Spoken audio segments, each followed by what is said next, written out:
Aunque la isla del Coco solo mide 24 kilómetros cuadrados, gracias a ella Costa Rica le gana 290.000 kilómetros cuadrados al mar.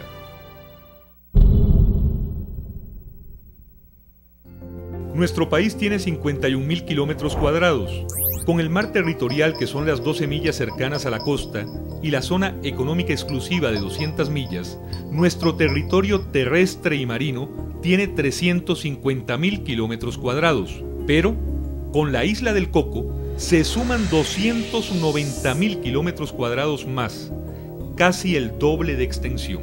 Las islas oceánicas se caracterizan primeramente por haber surgido en medio del océano producto de una actividad volcánica.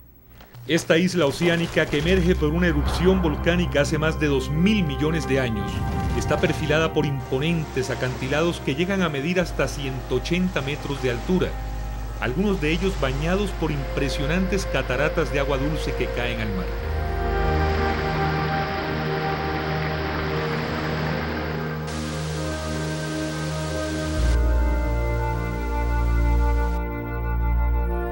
Está rodeada por más de 40 cuevas y cavernas y escoltada por islotes y grandes piedras que son el hogar de miles de aves.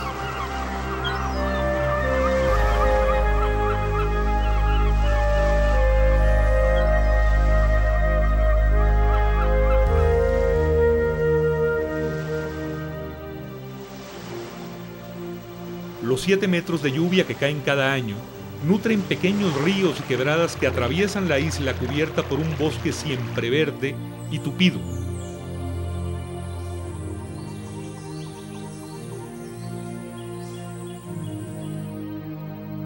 Con una temperatura promedio de 25 grados, es frecuente verla así, coronada por una densa nubosidad. Las dos principales bahías de la isla son Wafer y Chatham.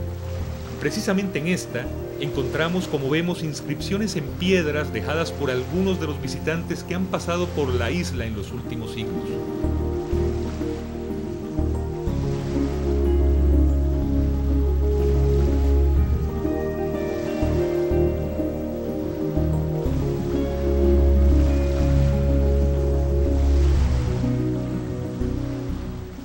El primer libro dedicado por entero a la isla del Coco es este, Una isla desierta en el Pacífico, una precisa y hermosa narración escrita por el francés Daniel Lièvre y publicado en 1893.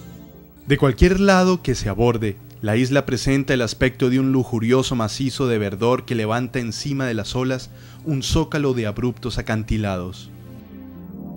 Lièvre penetra la isla caminando por el cauce del río Genio. El paisaje es, en cada orilla, una belleza exuberante. Por donde quiera hay una confusión de verdor deslumbrante, una orgía de encajes graciosos.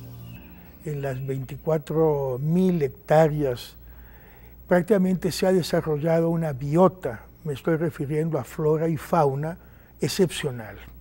Efectivamente, como se indicaba, la característica de isla oceánica nos indica que esta isla fue colonizada con elementos genéticos, plantas y animales procedentes del continente o de otras islas que están interconectadas con la isla del Coco. Entonces, por consiguiente, la flora y fauna de la isla del Coco es pobre numéricamente, pero excepcional.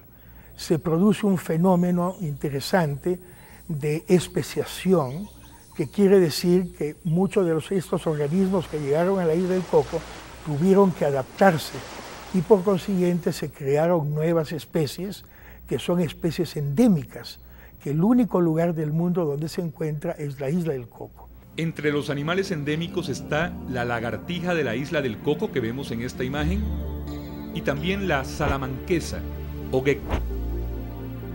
También este intimidante invertebrado, el escorpión de la isla del Coco. Vamos ahora a conocer Bahía Wafer, la más visitada, y se la presentamos con esta obra de Montague Lawson, quien visita la isla en 1920 y es considerado en ese entonces el pintor mejor cotizado del mundo después de Pablo Picasso. En Bahía Waifer está la Villa Beatriz, que sirve a guardaparques, voluntarios, científicos y también para atender los turistas, de los cuales menos de un 5% son costarricenses. La cantidad de visitantes que recibimos está dominada por extranjeros. De los 1.800 turistas que pueden haber venido al parque en el 2007, probablemente menos de 100 eran turistas costarricenses. La cantidad de personal asignado al Parque Nacional Isla del Coco no es suficiente para cumplir con el objetivo que tenemos aquí. Necesitamos un crecimiento en corto plazo de por lo menos tener el doble del personal que tenemos destacado aquí en este lugar, y también necesitamos revisar muy bien las condiciones en las que están esas personas que estamos laborando aquí en el parque. No habíamos terminado de poner pie en Bahía Waifer cuando comenzamos la caminata hasta el Cerro Iglesias, el punto más alto de la isla a 634 metros sobre el nivel del mar.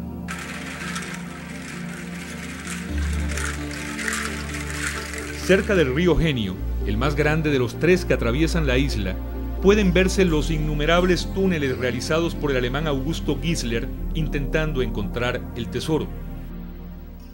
Además del río Genio está el Lief y el río Pitier.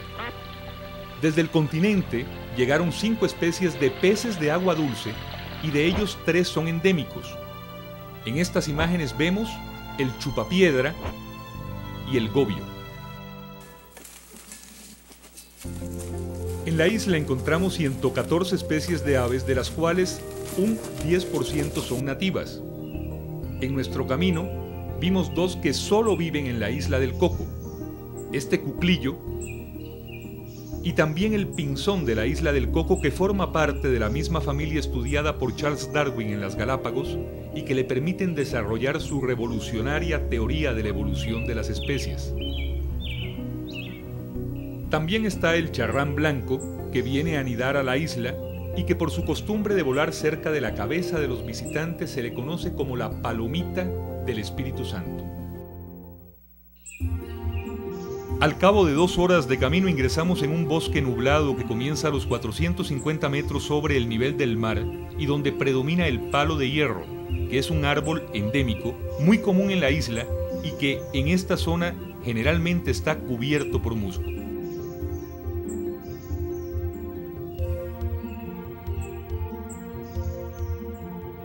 En la isla existen 235 especies de plantas, de las cuales 60 solo existen en la isla del Coco. Los más comunes, además del palo de hierro, es el guarumo y por supuesto la palma de coco, a la que debe su nombre la isla desde hace casi 5 siglos, pero que, paradójicamente, no es endémica de la isla del Coco. Cuando llegamos a Cerro Chato, ya podemos ver el Cerro Iglesias a lo lejos. Cerca de donde estamos, en octubre de 1943 se estrelló un bombardero B-24 como este de la Fuerza Aérea Estadounidense, muriendo sus 10 tripulantes. Después de una intensa búsqueda, fueron encontrados los restos de los soldados. Hoy, 65 años después, entre la maleza y la tierra pueden verse parte del fuselaje y de las hélices. Un episodio poco conocido es que la isla fue ofrecida a los Estados Unidos durante la Segunda Guerra Mundial y el ejército estadounidense establece en ella bases y submarinos para proteger el tránsito de barcos y el estratégico Canal de Panamá. Al fin llegamos a Cerro Iglesias. Finalmente, después de 4 horas de ascenso, alcanzamos el punto más alto de la isla, que tiene su nombre en honor al presidente Rafael Iglesias. Estando allí recordamos otro de los misterios de la isla del Coco. Algunos visitantes, entre ellos Lionel Waifer, vieron un gran lago en medio de la isla. En 1836, John Coulter, un médico de un barco ballenero, recorre la isla y cuenta lo siguiente. Se nos presentó un paisaje de un efecto peculiar y misteriosamente encantador. Estábamos ahora en la parte más alta de la isla y un valle relativamente bajo quedaba a nuestros pies. En el centro había un lago, una lámina de agua tranquila, de considerable tamaño. Probablemente un año intensamente lluvioso provocó que una ladera cediera, desapareciendo el magnífico lago donde Coulter cuenta que cazó patos hace casi 2 siglos. Pero este paraíso tiene serios enemigos que viven en la isla. Y el principal problema de la isla en el área terrestre básicamente lo constituyen las especies exóticas, las especies que no deberían estar aquí en el Parque Nacional Isla del Coco. Estamos hablando básicamente de los animales que han sido introducidos de 5 grupos diferentes: cerdos, venados, cabras, ratas y gatos. La población de cerdos se calcula en más de 500 y provocan una grave erosión en el suelo de la isla. Además, se alimentan de especies nativas y contaminan las aguas de los ríos. También se estima que hay más de 100 venados cola blanca introducidos en 1935 y que impiden la regeneración de los bosques. Para intentar erradicarlos se planea traer cazadores en los próximos meses. Es incorrecto, prácticamente porque crea disturbios, es iniciar erradicación si no se tiene la información necesaria. Si se hace erradicación sin conocer esto, estamos jugando prácticamente al aprendiz de brujo. No sabemos qué es lo que va a pasar después de una erradicación hecha sin estos conocimientos previos. También se estima que hay 210.000 ratas que se alimentan de aves, plantas, huevos y semillas, y además gatos como este que depredan aves y lagartijas. Los animales más dañinos para la isla probablemente lo sean las ratas y los gatos, debido a que ambos grupos de animales tienen un comportamiento depredador. Entonces, aunque no tenemos estudios que nos confirmen nuestra suposición, sí consideramos que tanto las ratas como los gatos están depredando especies endémicas del parque.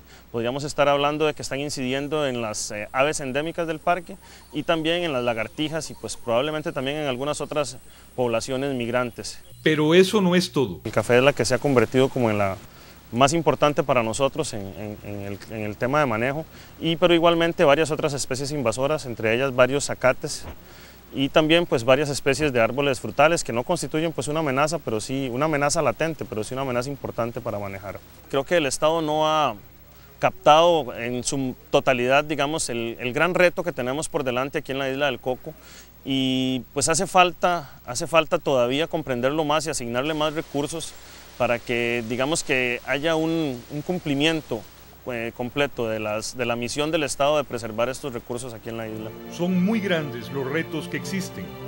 Más recursos, más personal y mejor capacitado, programas de conservación permanentes, acciones realistas para erradicar las especies invasoras. Mucho se ha dicho, mucho se ha estudiado, pero mucho más falta por hacer para que la Isla del Coco no siga a la deriva.